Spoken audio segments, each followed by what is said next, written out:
This area is beautiful up here. It's a beautiful area here. I've said that 1,000 times, but the only issue I have here is allergies. Used to have a lot of allergies as a kid out west, and they're coming back. I think we go here. It's funny, this trail is not really a trail, but let's hope we're going the right way.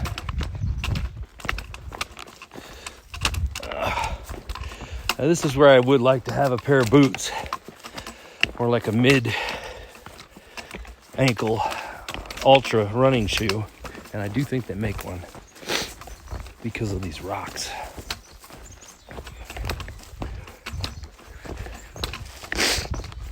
Don't mind the sniffling.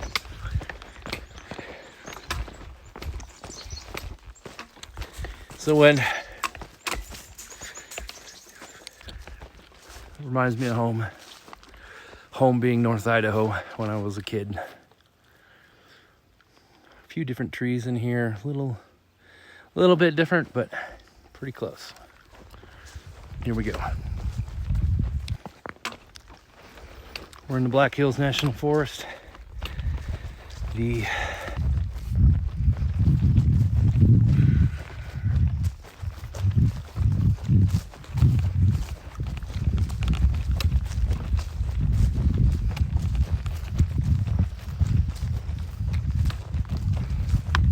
So when I was a kid, hang on, that targets my face there. I like it or not. When I was a kid, my brothers and I and my sister, we used to just live in woods like this. This feels like Spirit Lake, Idaho right here. And we would find logging roads like this that were running all through the area we lived, and just disappear, man, for the whole day. You know, sometimes together, a lot of times I'd go off by myself, take the horse. We had a couple of horses, and one of them in particular was my favorite, and we'd go, we didn't use saddles, didn't know how to put a saddle on, didn't know how to do any of that. Just put a bridle on, bareback, jump there, up on the horse and go. And her and I would spend days and days and days and months and years out in the woods like this. And that was awesome. And I think that's where I got a lot of this burned into my soul. And I'm sure all my brothers and sisters love this stuff too, but they don't, you know, for me, I just can't be away from it very long. I was away from it for many years, and something changed. I just got to get back to it. I mean, can you blame me? Look at this stuff. It takes a little work, a little physical exercise, a little training, I guess. But, wow, that's pretty. Let's take a look at that.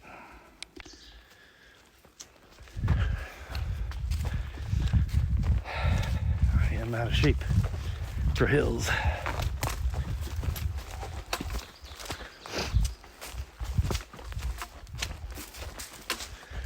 There are deer all over this forest. I mean, just driving down the road, they just look at you like cows. They don't even really run away. They're just off in the grass eating. See them every day.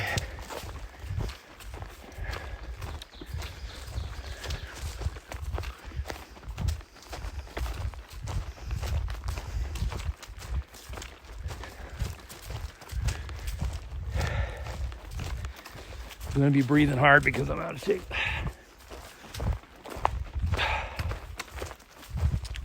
I think the elevation's about 2,300 feet. So not crazy high, but if you're used to hiking in Florida, it's another planet. Can't get any oxygen.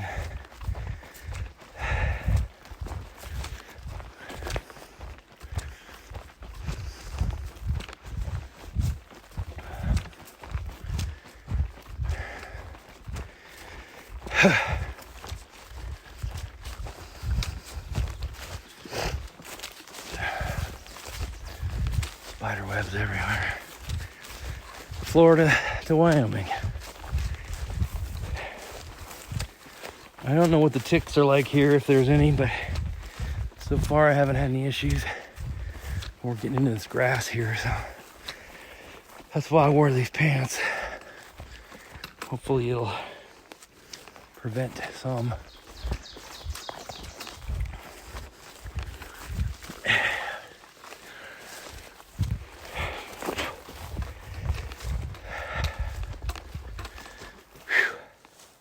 That is not even a hill and I'm tired.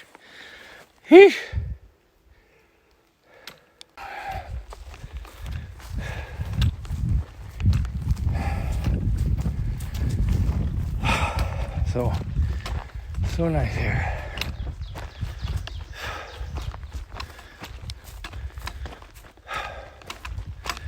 One of the stories that as a kid I loved to read, two of them actually.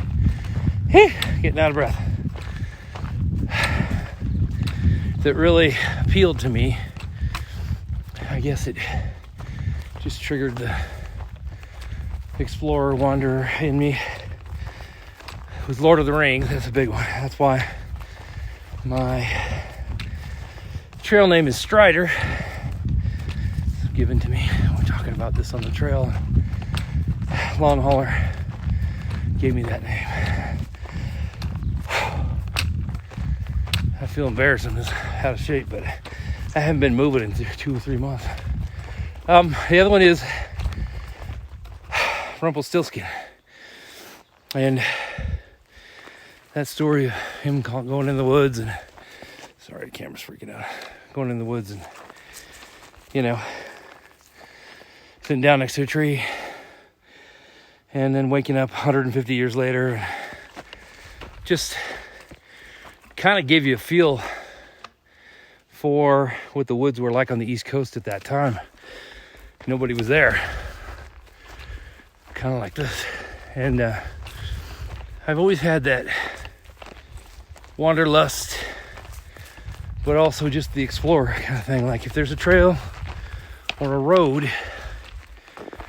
I have always had an unstoppable desire to find out what's at the end of it. And it's really irritating sometimes because I get myself into spots. I've been doing this all my life where you drive up into a mountain road and, blow a tire and you're 30 miles away. I don't think about that. I've learned to, but I just got to see what's over that hill. And that's the heart of a hiker, of a thru hiker, of a explorer, traveler. It's all kind of the same soul, And the other part of it is that solitude. And I don't know why, but no drug, no therapy, no relationship has the same spiritual recharge for people like me. And it's not the same to watching on film. So I'm filming this for you guys, and I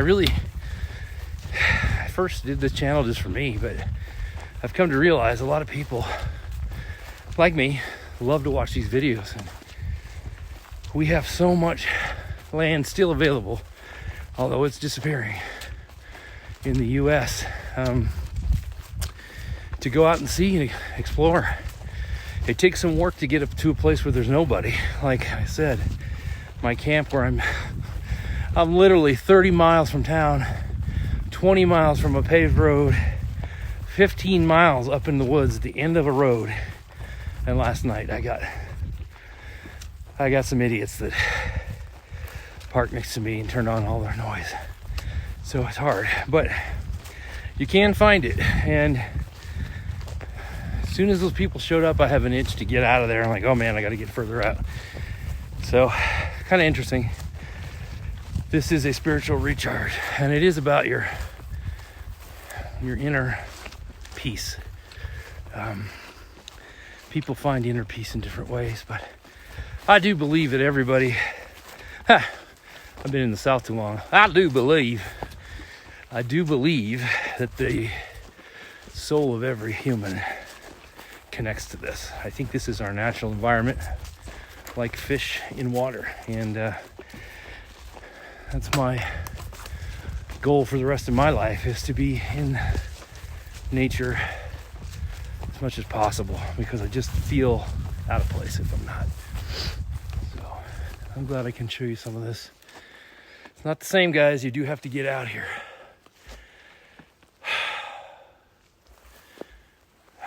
You know, it is a hassle. I'll tell you about that next.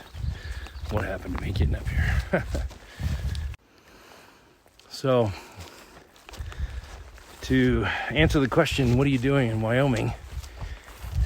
My job, and I'm going to make a video about this. I keep saying it, but I'm going to explain why I have this job. But my job is, I do it on the road. I'm an insurance adjuster, independent, so sort of a storm chaser. And you make your money. You can work year round, but I chose that career only recently, a few years ago, because I wanted to not work year round. I want to be able to get to these places, right? So I decided I'm waiting on work. This season I missed some opportunities while I was through hiking, and then it's been kind of a dead zone in the last couple of months. So I'm running out of cash. So rather than sit in an RV park in Florida and sweat to death in a box, I looked on the map and said, where can I go to get north and get up in elevation to get some cooler weather and maybe some free camping in a national forest? I'll be doing a video about boondocking and all the options for that. But anyway, I didn't pick this one per se. I wanted to head to Kentucky first, and I did that. Beautiful spot there. I got some videos on that I'll put up, called Land Between the Lakes, a little recreation Forest Service area there. But I just kept looking at that map, as I said, and I wanted to go further. I'm like, how much further can I go before I run out of money? Can I get out west at all? And I thought, well, let me get to Mount Rushmore. Never seen that. I've never been in South Dakota until this trip. Very few states I haven't been to. So I came up, and that's what you're seeing on some of my videos about Mount Rushmore and that area. But there were no free spaces to park. Wow, look at this. Man, this would be a great place to have your horse. Yes, look at this place. Come on. This is crazy. I hate to tell people about it because they're going to come out here. That's the thing about Wyoming. It's so far away from everything that it's been able to stay more or less empty compared to other places. But it's changing. I've been talking to the town people about that. Anyway, got out to South Dakota, Mount Rushmore. Took a couple days driving around, which you'll see on my video. Couldn't really find a place away from people or a place to even pull off the road other than staying in a paid campground, which defeats the purpose of coming out here. So if you look on the map, the Black Hills National Forest is mostly in South Dakota. However, the Bear Lodge mountain range, part of the Black Hills, is across the border, separated by about an hour's drive. And there's a section out here in Wyoming, right near Sundance. And I was like, well, I'm already this far. I might as well go another hour and a half. So that's what I've been doing the last 4 or 5 days, is coming in here, find a place to park. and realized that this part of the world is what I've been trying to find. Something that drives me, an inner voice, if you will. And I was looking for this. I'm always looking for this.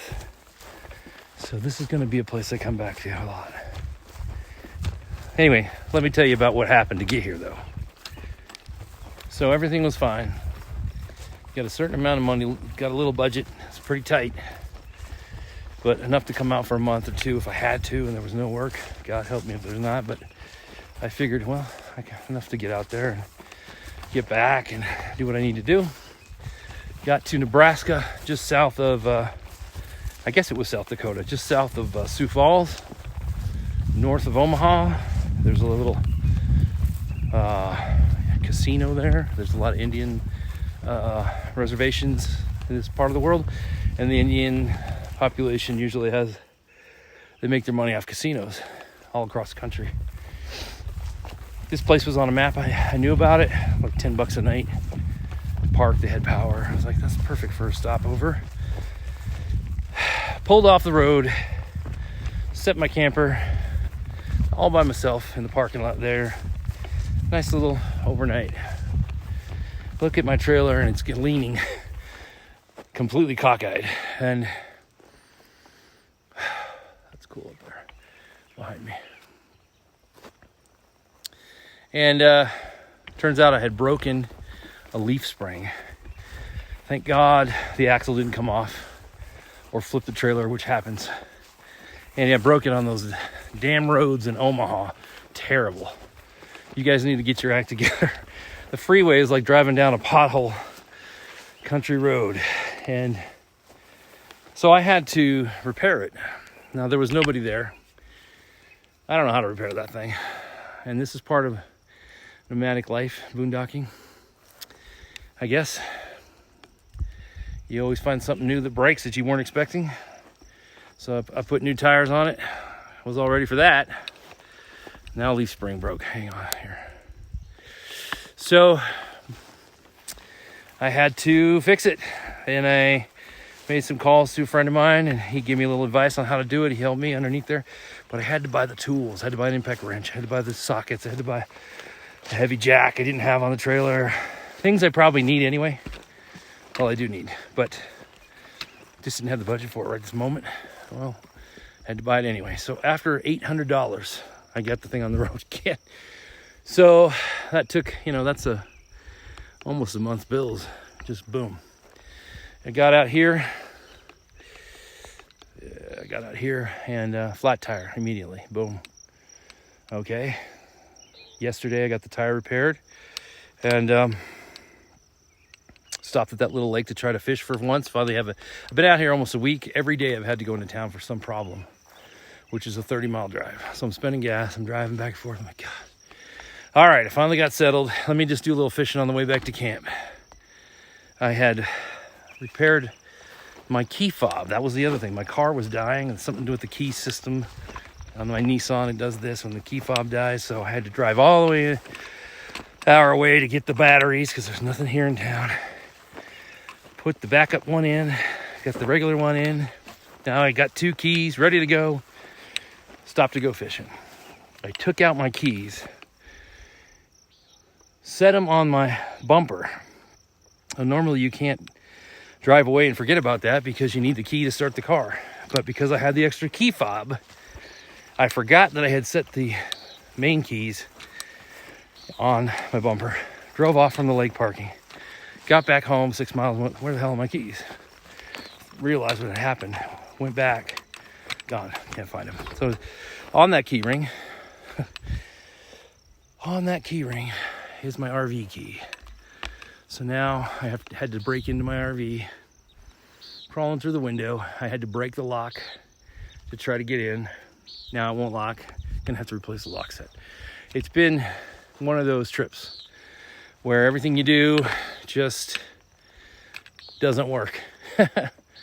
But, and I was about ready to go home. I'm like, well, what's the point of going home, Sit in Florida, same problem. So we're hiking today. And I guess my point of this rant is Everybody sees the videos and says, hey man, that's such a great life, man, it's amazing.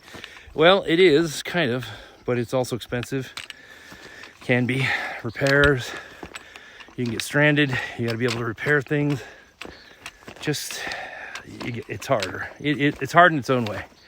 However, I could have saved all that money, would have been nice, but I'd be sitting in Florida, man. I'd be sitting in an RV park where there's nothing to do because it's so damn hot and there's so many people.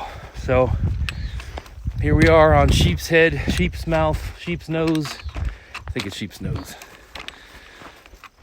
Mountain. And this is the peak, and I think we're gonna have some views. So, lesson: boondocking, RV, van life is awesome. Nomadic life is awesome. And then sometimes it's not. But this is what you get if you do it. I'll show you this now. Let's pan out a little bit here if we can. There we go. So I'm thinking this is the peak. Over here is going to be the view of everything. Let's go check that out.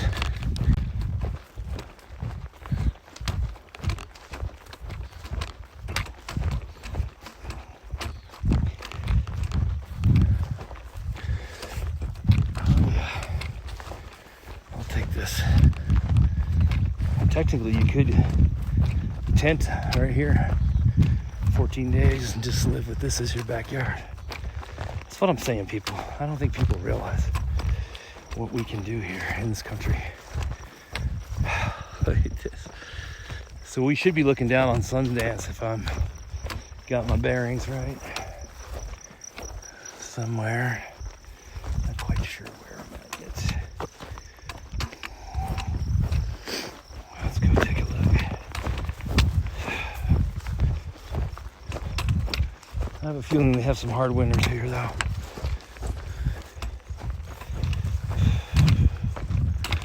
Oh my gosh, it's beautiful. I really like this part of the country because it's got these rocks, just like Utah, like Arizona, canyons, but it's got trees. It's not a barren wasteland, and it's green. It's a nice combination.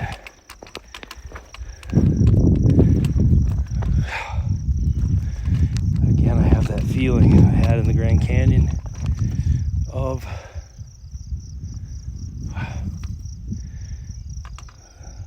the fact that the natives are gone. You know, they stood here and looked out across the plains and while hunting and traveling, and their life was completely connected to this land like we should be. And I love America. I love our country for what it is, but what was done then is just beyond a crime. Just beyond it. Can you imagine just telling people, okay, get out of here. This is ours. Especially after you'd already promised them in a legal contract. The Black Hills are yours forever. No European will enter. No European will own land forever. And within 10 years, they reneged. All right, enough talking. Let's just look for a minute.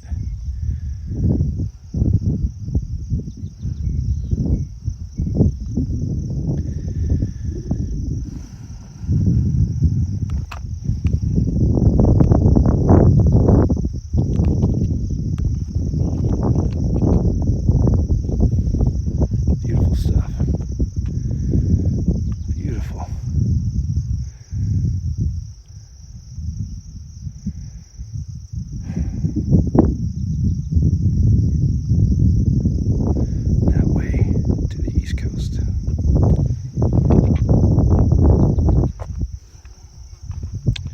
All right, I'm gonna head back up here. I almost feel like coming back one night and just tenting here, just for fun. On the South Dakota side, you can't, the Wyoming side, you can build a fire. South Dakota doesn't allow it, but Wyoming doesn't seem to care. Don't know what the difference is, but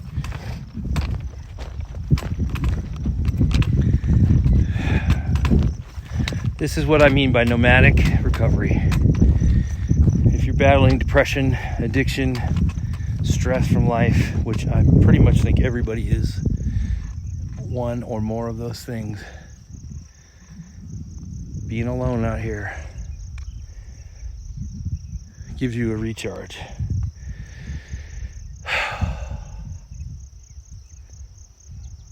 I'm gonna sit down and just listen for a while. Maybe right there. I guess that's the rock that I've been driving to for 2,000 miles. See you in a bit.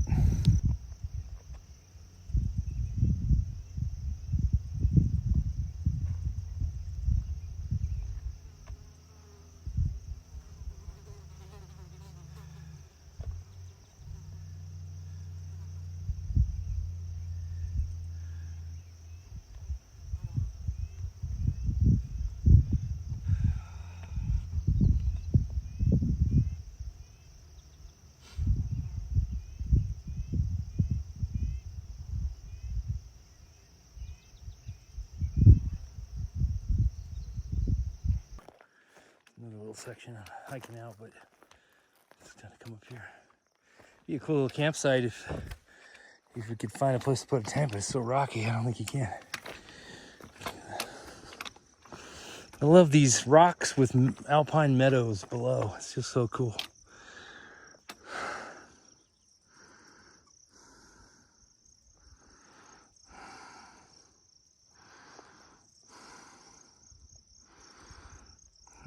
We're going down in there somewhere. It goes on the ridge, but I'm gonna head back.